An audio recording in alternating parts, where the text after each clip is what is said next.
కృష్ణ ఒక సెల్ ఫోనును కొంత ధరకు కొని దానిలో 15% అడ్వాన్స్గా చెల్లించాడు.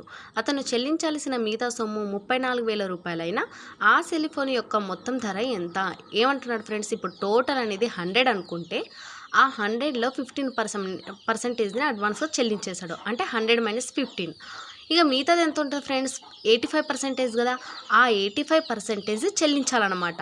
అప్పుడు చెల్లించాల్సిన సొమ్ము ఎంత అంటే ఫ్రెండ్స్ 34,000 రూపాయలు ఫ్రెండ్స్. అంటే పర్సంటేజ్లో ఎంత చెల్లించాలి ఫ్రెండ్స్, 85% చెల్లించాలి. చెల్లించాల్సిన అమౌంట్ ఎంత ఫ్రెండ్స్, మనీలో వచ్చేసరికి 34,000 అంట ఫ్రెండ్స్. ఓకేనా. ఇప్పుడు మొత్తం ఎంత అంటున్నాడు ఫ్రెండ్స్, మొత్తం అంటే ఇంకేంటి ఫ్రెండ్స్ 100 అనుకున్నాం కదా, కాబట్టి 100% ఎంత అంటున్నాడు ఫ్రెండ్స్. చూడండి friends, 17 5 sir 17 2 sir, next 5 1 sir 5 20 sir, 22 sir 40.